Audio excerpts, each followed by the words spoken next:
Ladies and gentlemen, gather round as the nightmare maestro weaves a tale of insidious evil lurking within the hallowed grounds of a New Orleans cemetery. Tonight's story will challenge your perception of reality and leave you questioning the very nature of identity. Are you prepared to confront the horrors that await in the caretaker's cottage? Richard wiped the sweat from his brow as he stood before the wrought iron gates of Cypress Grove Cemetery. The oppressive heat of the New Orleans summer pressed down on him, the air thick with humidity and the incessant buzz of cicadas. He fumbled with the ancient key, its weight a reminder of the responsibility he was about to undertake. The lock finally gave way with a reluctant groan, and Richard stepped onto the grounds of the sprawling 19th century garden cemetery. Towering oak trees, draped in Spanish moss, cast long shadows across crumbling mausoleums and weather-worn headstones. In the distance, he could make out the silhouette of a small cottage, his new home as the cemetery's live-in caretaker. As he made his way down the overgrown path, Richard couldn't shake the feeling of being watched.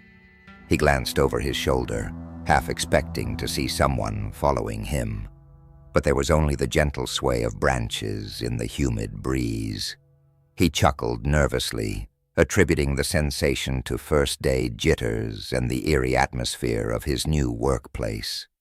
The cottage looked as though it had been plucked from a forgotten fairy tale and dropped unceremoniously among the graves. Its weathered clapboard siding was in desperate need of a fresh coat of paint, and the sagging porch creaked ominously under Richard's weight as he approached the front door. Inside, the air was stale and thick with dust. Richard coughed as he made his way through the cramped living room, his footsteps echoing in the empty space.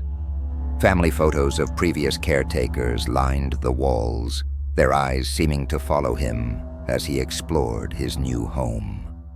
As Richard reached for the bedroom doorknob, a sudden chill ran down his spine. For a moment he could have sworn he heard whispers coming from behind the closed door. He hesitated, his hand hovering inches from the tarnished brass. The whispers grew louder, more insistent, until they seemed to fill the entire cottage. Richard squeezed his eyes shut, willing the sounds to stop. When he opened them again, the cottage was silent, save for the distant hum of cicadas. He shook his head, forcing a smile. It was just his imagination playing tricks on him. Tomorrow he'd start his new job, and everything would be fine. Little did Richard know, as he unpacked his meager belongings, that the cottage held secrets far darker than he could have ever imagined. And with each passing moment, the line between past and present began to blur, setting in motion a chain of events that would challenge his very grip on reality. The first few days passed without incident as Richard settled into his new routine. He tended to the grounds, mowed the grass, and assisted with the occasional burial. The work was solitary but peaceful, and he found a strange comfort in the quiet company of the dead.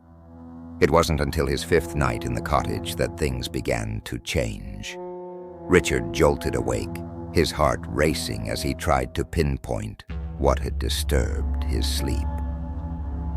The room was pitch black, save for a sliver of moonlight creeping through the curtains. As his eyes adjusted to the darkness, he became aware of a faint, rhythmic sound coming from somewhere in the cottage. Thump, thump, thump. Richard held his breath, straining to listen. It sounded like footsteps, slow and deliberate, moving across the creaky floorboards of the living room. His mind raced through possibilities. An intruder, an animal that had somehow gotten inside, but deep down, he knew it was something else entirely. The footsteps grew louder, approaching his bedroom door. Richard's body tensed, frozen in fear as he watched the doorknob slowly begin to turn. Just as the door started to open, everything went silent. The oppressive quiet lasted for what felt like an eternity before Richard finally found the courage to move. He fumbled for the bedside lamp, his trembling fingers struggling with the switch. When light flooded the room, he found himself alone. The bedroom door remained firmly closed, just as he had left it before going to bed. Richard ran a shaky hand and through his sweat-soaked hair, trying to convince himself it had all been a vivid dream. But as he padded into the living room to check the locks, he noticed something that made his blood run cold. There, on the dusty hardwood floor, was a set of muddy footprints leading from the front door to his bedroom. Footprints that were far too small to be his own. As Richard stared at the impossible evidence before him, the cicadas outside fell silent. In that moment of unnatural quiet, he heard it again.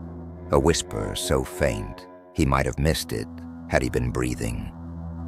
It seemed to come from everywhere and nowhere at once, a single word repeated over and over. Remember.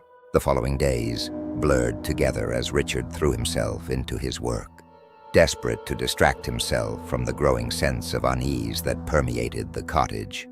He spent long hours in the sweltering heat, meticulously tending to every corner of the vast cemetery grounds. But no matter how exhausted he was at the end of each day, sleep remained elusive.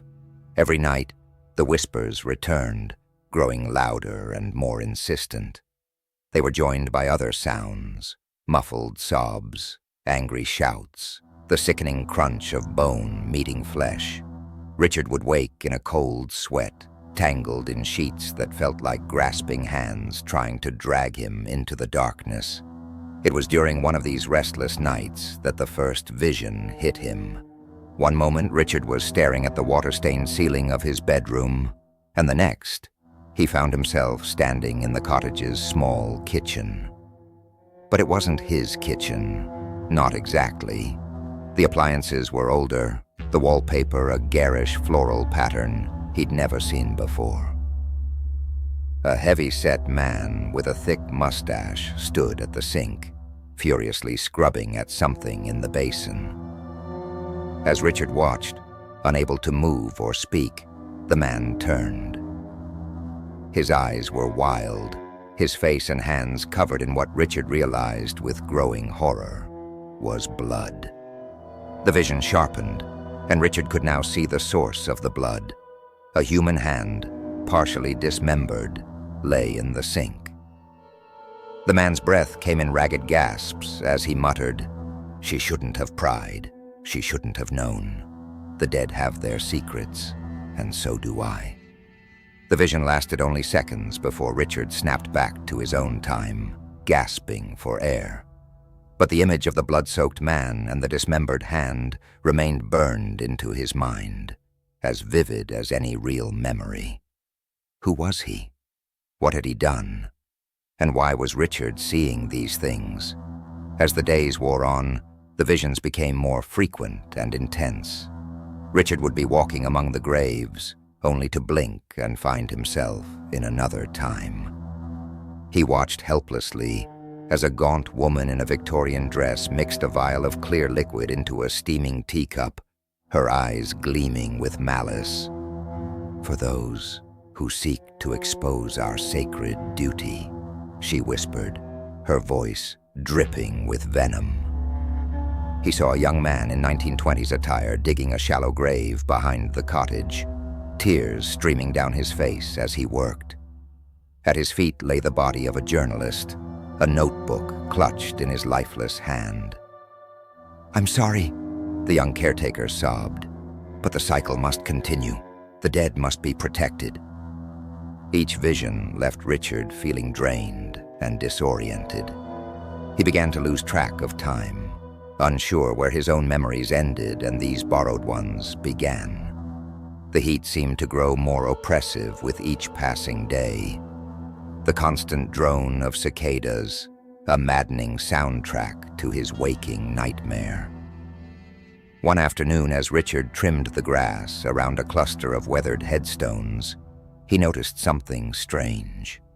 The names and dates on the markers blurred before his eyes, shifting and changing. When his vision cleared, he realized with a start that he recognized some of the names. They belonged to the people he'd seen in his visions. As the implications of this discovery began to sink in, Richard heard a twig snap behind him. He whirled around, half expecting to see another ghost from the past. Instead, he found himself face to face with his own reflection in a cracked mirror that hadn't been there moments before. But the face staring back at him wasn't quite his own. It was older, harder, with eyes that held secrets too terrible to comprehend. The reflection's lips curled into a cruel smile as it whispered, "Welcome home, caretaker. It's time to take your place in the cycle." Richard's grip on reality continued to slip as the lines between past and present blurred beyond recognition. He would find himself in the middle of a task, only to realize hours had passed with no memory of what he'd been doing. His clothes were often caked with dirt, and his hands covered in scratches, though he couldn't recall digging or gardening. The visions no longer confined themselves to brief flashes. Now, Richard would lose entire days to these immersive experiences of past caretakers' lives. He felt their joys, their sorrows, and their darkest impulses as if they were his own. With each vision, a little more of Richard's own identity seemed to fade away, replaced by a patchwork of borrowed memories and conflicting personalities. In one particularly vivid episode, Richard found himself in the body of a caretaker from the 1950s. He felt the man's mounting panic as he realized a group of historians had begun investigating the cemetery's unusually high mortality rate among its caretakers. The vision culminated in a grisly scene where the caretaker lured the lead researcher into the cottage's basement, only to bludgeon him to death with a shovel. As the victim's blood seeped into the earthen floor, Richard heard a chorus of whispers. "The secret must be kept. The dead demand it." These visions began to reveal the true nature of the caretaker's role. It wasn't just about maintaining the grounds.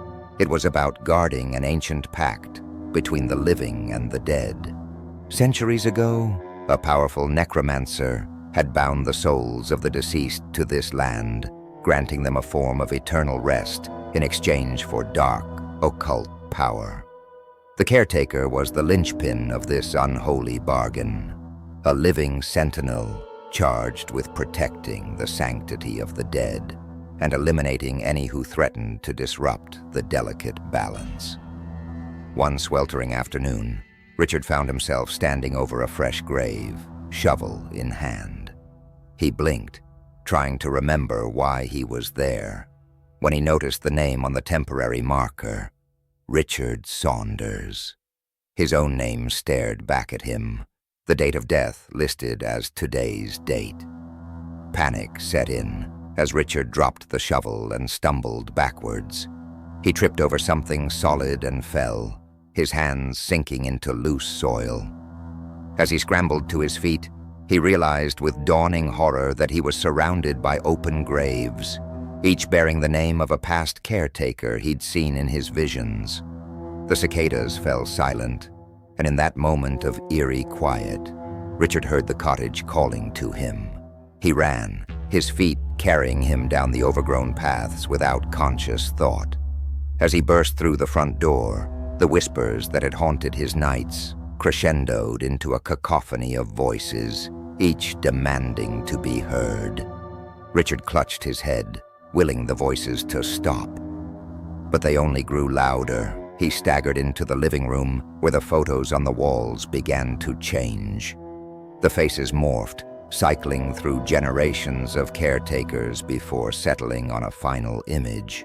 Richard's own face, staring back at him, with eyes that held decades of secrets and sins. As he gazed at his own transformed visage, the truth he'd been desperately trying to deny came crashing down upon him. He wasn't just experiencing the memories of past caretakers, he was becoming them. Or perhaps, more terrifyingly, he had always been them.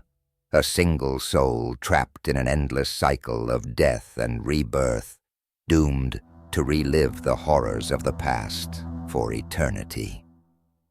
The walls of the cottage seemed to pulse with an otherworldly energy, and Richard could feel the weight of countless souls pressing in on him. He understood now that the caretaker was more than just a guardian of secrets. He was a conduit between the world of the living and the realm of the dead, forever bound to this liminal space where the two realms intersected. As this realization washed over him, Richard felt a surge of conflicting emotions. The ruthless determination of past caretakers to maintain the sanctity of the pact, the guilt and anguish over the atrocities committed in its name, and his own desperate desire to break free from this horrific cycle. The cottage groaned around him, as if sensing his internal struggle, and Richard knew he was approaching a point of no return. The revelation shattered what remained of Richard's fragile psyche. He found himself lost in a kaleidoscope of memories, unable to distinguish which experiences belonged to him and which were echoes of past lives. The cottage seemed to pulse around him, its walls contracting and expanding with each labored breath he took. In his mind's eye, Richard saw the full tapestry of the caretaker's bloody history unfold. Generation after generation, drawn to the cemetery by the promise of solitude and a fresh start, only to be consumed by the insidious evil that lurked within the cottage's walls. He saw the crimes committed by his past selves, the murders, the cover-ups, the slow descent into madness that awaited each new incarnation. As the weight of countless lifetimes pressed down upon him, Richard realized the true nature of his role. The caretaker was not just a groundskeeper, but a guardian of dark secrets, a vessel for the accumulated sins of those who came before. The cottage was both prison and purgatory, trapping the caretaker's soul in an endless loop of violence and regret. With this understanding came a choice. Richard could give in to the cycle, allow himself to be subsumed by the collective identity of the caretaker, and continue the legacy of horror. Or he could fight, cling to what remained of his own self, and try to break the chain that had bound so many before him. As Richard wrestled with this impossible decision, the cottage itself seemed to come alive around him. The floorboards buckled and heaved, family photos flew from the walls, and a deep, inhuman groan emanated from the very foundations of the building. The air grew thick with the coppery scent of blood and the sickly sweet odor of decay. In the midst of this chaos, Richard caught sight of his reflection once more. But this time, instead of a stranger's face, he saw himself. Battered, frightened, but still clinging to a shred of his own identity. It was in that moment of recognition that Richard made his choice. With newfound determination, Richard fought against the crushing weight of accumulated memories. He staggered through the cottage, each step a battle against the very fabric of reality as it warped and twisted around him. The voices of past caretakers screamed in his mind, begging him to give in, to accept his fate and continue the cycle. But Richard pressed on, driven by a desperate need to break free. He made his way to the kitchen, the same kitchen where he had witnessed so many horrors played out across time. The drawers rattled violently, utensils clattering as if moved by unseen hands. Richard wrenched open a drawer, fingers closing around the handle of a large butcher knife. For a moment he stood frozen, the knife heavy in his hand. How many times had this same blade been used to perpetuate the cycle of violence? How much blood had been spilled on these warped floorboards? The urge to use the knife to feel it sink into flesh was almost overwhelming. It would be so easy to give in, to lose himself in the collective madness of the caretakers who came before. Instead, Richard turned the knife on himself, With a primal scream that tore through the cacophony of whispers, he plunged the blade into his own palm. Pain, sharp and clarifying, cut through the haze of borrowed memories. Blood welled up, dripping onto the floor, but it was his blood, a tangible reminder of his own existence, separate from the others. The cottage shuddered, as if recoiling from this act of defiance. Family photos burst from their frames, glass shards raining down around Richard. The walls themselves seemed to bleed, dark stains spreading across the peeling wallpaper. Outside, the cicada's drone rose to a deafening pitch before abruptly cutting off, plunging the world into unnatural silence. In that moment of quiet, Richard heard something new. Not the insistent whispers of the past, but a faint, desperate plea. It came from deep within himself, a voice he recognized as his own, unsullied by the taint of borrowed memories. It urged him forward, out of the cottage and into the graveyard beyond.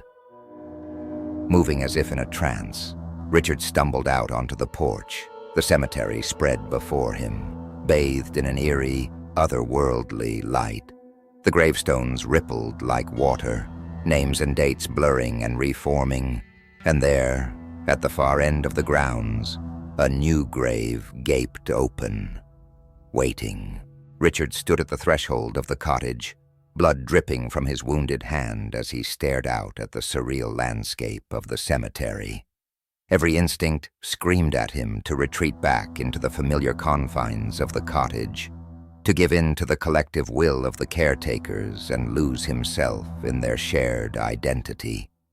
It would be easier, safer, to surrender to the cycle that had claimed so many before him. But the voice inside him, that last ember of his true self, urged him forward. With agonizing slowness, Richard descended the porch steps. The ground beneath his feet felt insubstantial, as if he might sink into the earth with each step. All around him, the air shimmered with ghostly apparitions, flashes of past caretakers going about their grisly business. As he made his way through the twisting paths of the cemetery, Richard felt the pull of countless unfinished stories. Each gravestone whispered its secrets, offering the seductive promise of resolution if only he would stop and listen. But Richard pressed on, his eyes fixed on the open grave that seemed to beckon him forward. The yawning pit loomed before him, a rectangle of absolute darkness amidst the shifting unreality of the graveyard. Richard peered into its depths, half expecting to see the broken bodies of past caretakers staring back at him. Instead, he saw only an inky void, a blank slate, unmarred by the sins of the past. Richard teetered on the edge of the grave, his mind reeling as he faced the ultimate choice. He could step back, return to the cottage, and take his place in the unending cycle of the caretaker. Or he could leap into the unknown, risking oblivion for the chance to break free. The ground began to tremble beneath his feet, as the cemetery itself seemed to hold its breath, waiting for his decision. The whispers of the past caretakers rose to a fever pitch, a desperate chorus urging him to stay, to keep their secrets and continue their legacy. In that moment of perfect clarity, Richard made his choice. With a final, defiant cry, he hurled himself into the waiting darkness of the open grave. As he fell, he felt the accumulated weight of centuries of guilt and regret slough away. The voices of the past caretakers faded, replaced by a rushing wind that seemed to carry with it the promise of release. Richard plummeted through layers of earth and memory, shedding the borrowed identities that had nearly consumed him. He fell for what felt like an eternity until suddenly, unexpectedly, he stopped. He found himself lying on his back, staring up at a ceiling he recognized, the bedroom of the caretaker's cottage. For a moment, panic gripped him. Had it all been for nothing? Was he doomed to repeat the cycle once more? But as Richard sat up, he realized something had changed. The oppressive atmosphere of the cottage had lifted. Sunlight streamed through the windows, and the air smelled fresh and clean. The photos on the walls were blank, their occupants gone. Richard rose on unsteady feet and made his way to the front door. He pulled it open, blinking in the bright morning light. The cemetery spread out before him, peaceful and ordinary, no shifting gravestones, no ghostly apparitions, just a garden of stone and memory, waiting for a caretaker to tend it. As Richard stepped out onto the porch, he felt a profound sense of peace settle over him. He had faced the horrors of the past and chosen to forge his own path. The cycle was broken, the accumulated sins of generations laid to rest, and in their place stood Richard, not just a caretaker of the dead, but a guardian of his own future, free to write the next chapter of his story in his own terms. The cicadas began to sing once more, but their song no longer felt oppressive. Instead, it was a reminder of the vibrant life that surrounded this place of rest. Richard took a deep breath, picked up his tools, and set out to begin his day's work, not as a prisoner of the past, but as the author of his own destiny. Subscribe for more chilling tales from the Nightmare Maestro.